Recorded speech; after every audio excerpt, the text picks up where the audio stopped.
దేవునికి స్తోత్రము, దేవదేవుని కొందనాలు. ప్రభు అయినటువంటి యేసుక్రీస్తు నామములో మీ అందరికీ శుభములు తెలియజేస్తున్నాను. ప్రియా సహోదరి సహోదర, ఈ ఉదయకాల సమయంలో దేవుని యొక్క వాక్యాన్ని మనం గమనించినట్లయితే, మనం ఒక దేశంలో నివసిస్తున్నట్లయితే ఆ దేశం చుట్టూ కూడా బోర్డర్లో సైన్యం ఉంటుంది. వారు దేశాన్ని శత్రువుల బారి నుండి కాపాడతారు. ఎవ్వరు కూడా, ఏ శత్రువు కూడా రాకుండా రాత్రి పగలు సైనికులు ఎంతో కష్టపడుతూ ఉంటారు. అటువంటి సైనికుడికి గనక ప్రధానమంత్రి వెళ్ళి, ఇదిగో నీవు నీ ఇంటికి వెళ్ళి నీ భార్యతోటి నీ కుటుంబంతో సంతోషంగా ఉండు, నువ్వు వెళ్ళి సెలవు తీసుకో అని అంటే గనక, మన ఒకవేళ అదే స్థానంలో మనముంటే, ఇదిగో ఎవరికి దక్కనటువంటి భాగ్యం నాకు దక్కింది, నేను వెళ్ళి నా కుటుంబంతో సంతోషంగా గడపవచ్చు అని అనుకుంటాం. కానీ ఈ సైనికుడు చూసుకున్నట్లయితే, ఇదిగో నీ కుటుంబం దగ్గరికి, నీ ఇంటికి నువ్వు వెళ్ళంటే, ఇదిగో అక్కడ యుద్ధం జరుగుతుంటే నేను వెళ్ళి నా కుటుంబంతో ఏ విధంగా నేను జీవిస్తాను, ఏ విధంగా సంతోషంగా ఉంటాను అంటున్నాడు. అంటే ఇటువంటి సైనికుడు మనకి బహు తక్కువ మంది ఉంటారండి. అసలు వారికి బోర్డర్లో పనిచేసేటువంటి వారికి సెలవు అనేదే ఉండదు. కానీ ఇటువంటి అవకాశం వచ్చినప్పుడు వారు వినియోగించుకోవచ్చు. కానీ ఈ సైనికుడు అంటున్నాడు, నేను వెళ్ళను, అక్కడ యుద్ధం జరుగుతుంటే నేను ఏ విధంగా నేను వెళ్ళి ఇంటికి వెళ్ళి నేను సంతోషంగా ఉండగలను. అంటే ఇతనికి దేశమన్నా, తన ప్రజలన్నా, తన యొక్క అధికారి అయినా, లేకపోతే రాజు అయినా, ప్రధానమంత్రి అయినా ఎంత మక్కువ, ఎంత ప్రేమ. ఈ దినాన్న దేవుని యొక్క వాక్యం చేస్తుంది. 2వ సమూయేలు గ్రంథము 11వ అధ్యాయంలో చూసుకున్నట్లయితే, వసంతకాలమున రాజులు యుద్ధమునకు బయలుదేరు సమయమున దావీదు యోవాబును అతని వారిని ఇశ్రాయేలు అందరినీ పంపగా. ఎవరిని పంపించారు? యోవాబుని, ఇశ్రాయేలు వారిని మాత్రమే యుద్ధానికి పంపించాడు. ఎవరితో యుద్ధం? ఇశ్రాయేలు అందరిని పంపక వారు అమ్మోనీయులను సంహరించి రబ్బా పట్టణం ముట్టడి వేసిరి. అంటే అమ్మోనీయులు, అమాలేకీయులు వీరు చూసుకున్నట్లయితే మోయాబీలు కూడా అసలు వారు చరిత్ర వేరుగా ఉంటుంది. మోయాబిరాండ్రులు అంటే అసలు వాళ్ళు ఇంకా వ్యభిచారం. కానీ అందులోంచి ఒక మంచి స్త్రీ వచ్చింది. మోయాబిరాలే కదా ఈమె, రూతు గారు. వీరి జాతే వేరు అసలు. కానీ ఇక్కడ చూసుకున్నట్లయితే అమ్మోనీయులతో యుద్ధం జరుగుతుంటే యోవాబుని, ఇశ్రాయేలు ప్రజలను పంపించి ఒకానొక దినమున ప్రొద్దుగుంకు వేళ యుద్ధం జరుగుతుంది. అయితే ఇతడు రాజు వెళ్లకుండా ఒకానొక దినాన్ని, ఒక రోజున ప్రొద్దుగుంకు వేళ దావీదు పడక మీద నుండి లేచి రాజు నగరం మిద్దె మీద నడుచుచు పైనుండి చూచుచుండగా స్నానము చేయి ఒక స్త్రీ కనబడేను. ఆమె బహు సౌందర్యవతి ఉండుట చూచి దావీదు దాని సమాచారం తెలుసుకున్నట్టుగా ఒక దూతను పంపించాడు. దూతను పంపించినప్పుడు ఆ దూత ఏమని చెప్పాడు? ఆమె ఎలియాము కుమార్తె హిత్తీయుడగు ఉరియాకు భార్య అయిన బెత్షెబని తెలుపగా. అసలు ఈ ఉరియాము ఎవరని చూసినట్లయితే అహితోపేలు. అంటే ఈ ఎలియాము కూడా ఈ యొక్క దావీదు యొక్క సైన్యంలో అతడు కూడా గొప్ప అంగరక్షకుడు ఎలియాము. ఈ ఎలియాము అహితోపేలు యొక్క కుమారుడు. ఈ అహితోపేలు ఎవరు? దావీదు మహారాజు దగ్గర ఒక సలహాదారుడిగా ఉన్నాడు. ఇక్కడ చూసుకున్నట్లయితే దావీదు ఎప్పుడైతే దూతను పంపించాడో, దావీదు దూతల చేత ఆమెను నంపించెను. ఆమె అతని యొద్దకు రాగా అతడు ఆమెతో శయనించెను. కలిగిన అపవిత్రత పోగొట్టుకుని ఆమె తన ఇంటికి మరలా వచ్చెను. ఆ స్త్రీ గర్భవతి. నేను గర్భవతినని దావీదునకు వర్తమానం పంపగా దావీదు హిత్తీయుడగు ఉరియాను నా యొద్దకు పంపుమని దూత ద్వారా యోవాబునకు ఆజ్ఞ ఇచ్చాడు. ఎప్పుడైతే ఈమె గర్భవతిని కౌరు పంపించిందో, తన పాపాన్ని కడుక్కోవాలి, ఎలాగైనా సరే ఇది నేను కడిగేసుకోవాలి, చేతులు కడిగేసుకోవాలి అని ఈ యొక్క యోవాబు దావీదు గారు ప్లాన్ చేసుకున్నాడో ఒక దూతను పంపించాడు, ఉరియాను నా యొద్దకు పంపించమని.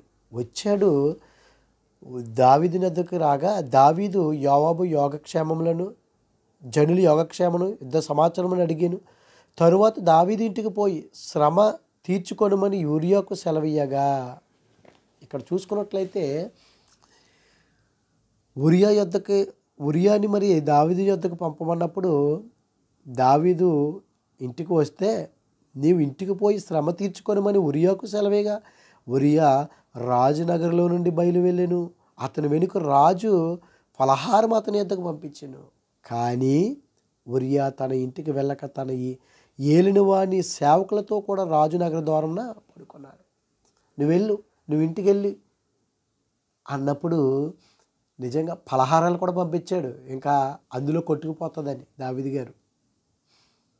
అయితే ఉరియా మాత్రం వెళ్ళలేదు. ఒక మంచి సైనికుడు ఉరియా, చాలా మంచి సైనికుడు. ఈ బెత్షెబ కూడా చాలా మంచిది. అటువంటి స్త్రీని ఇత్తీయుడైనటువంటి ఉరియాకిచ్చి వివాహం చేశారు ఎలియాము. అంటే ఇతడు నిజంగా ఉరియా చాలా గొప్ప మంచి వ్యక్తి, అందులో ఎటువంటి సందేహం లేదు. ఉరియా తన ఇంటికి పోలేదనే మాట దావీదునకు వినబడినప్పుడు దావీదు ఉరియాను పిలిపించి, నీవు ప్రయాణం చేసి వచ్చితివి కదా, ఇంటికి వెళ్ళలేకపోతే ఏమని అడుగగా, ఉరియా మందసమును ఇశ్రాయేలు వారును యోధావారును గుడారంలో నివసించుచుండగాను నా అధిపతియగు యెహోవా యోవాబును నా ఏలినవాడగు నీ సేవకులను బయట దండులో నుండగాను భోజన పానములు చేటుకు నా భార్య యొద్ద పండుటకును నేను ఇంటికి పోదునా. ఇదిగో నా ఏలినవాడు యోవాబు ఇశ్రాయేలు ప్రజలు యుద్ధము చేస్తుంటే వారు డేరాల్లో ఉంటే, గుడారాల్లో ఉంటే నేను వెళ్ళి ఇదిగో భోజన పానములు చేటుకును నా భార్య యొద్దకు పరుండుటకును నేను ఇంటికి పోదునా.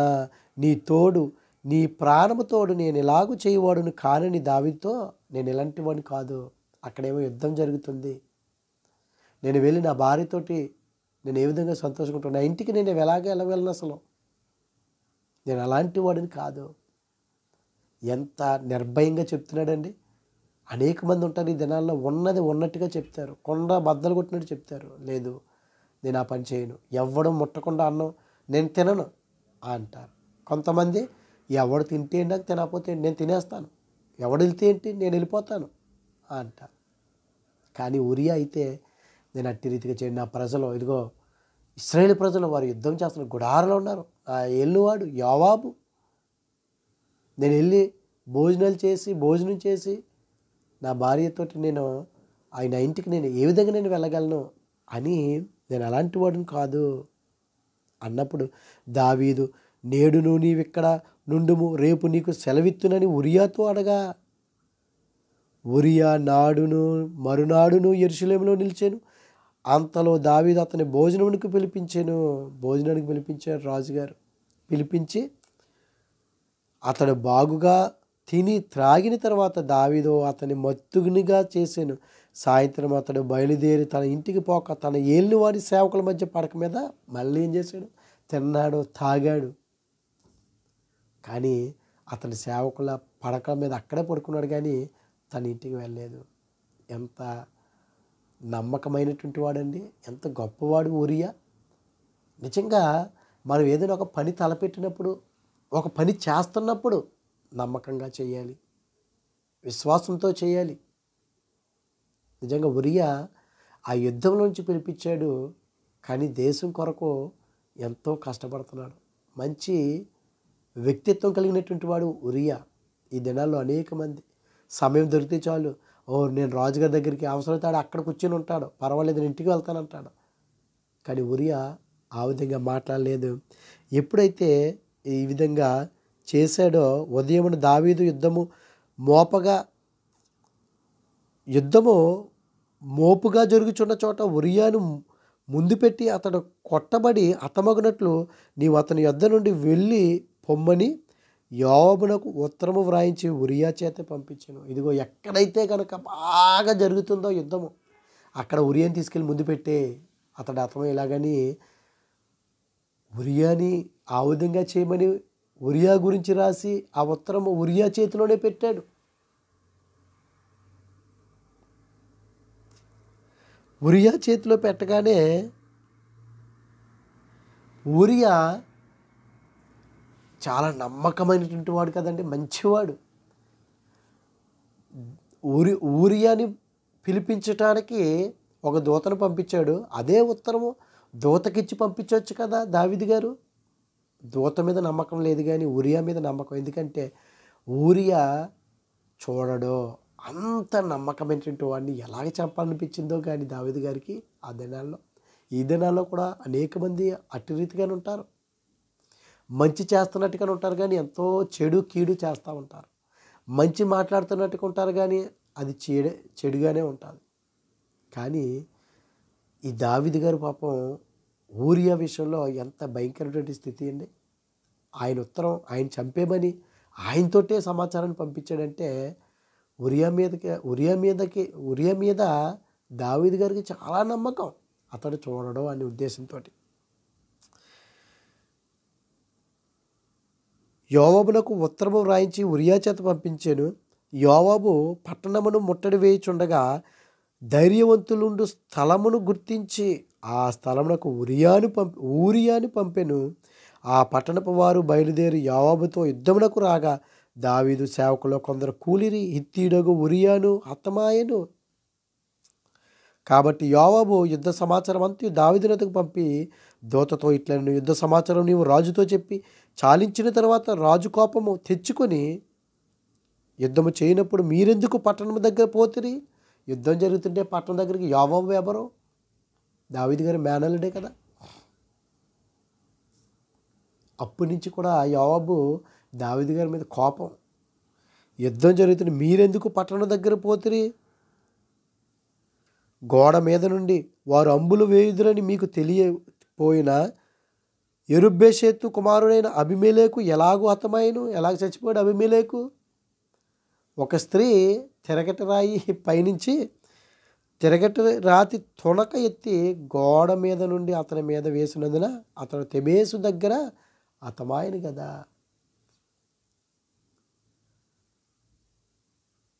ప్రాకారము దగ్గరకు మీరెందుకు పోతురని నిన్ను అడిగిన ఎడల నీవు తమరి సేవకుడు ఉరియా హతమాయెనని చెప్పుమని బోధించి దూతను పంపెను.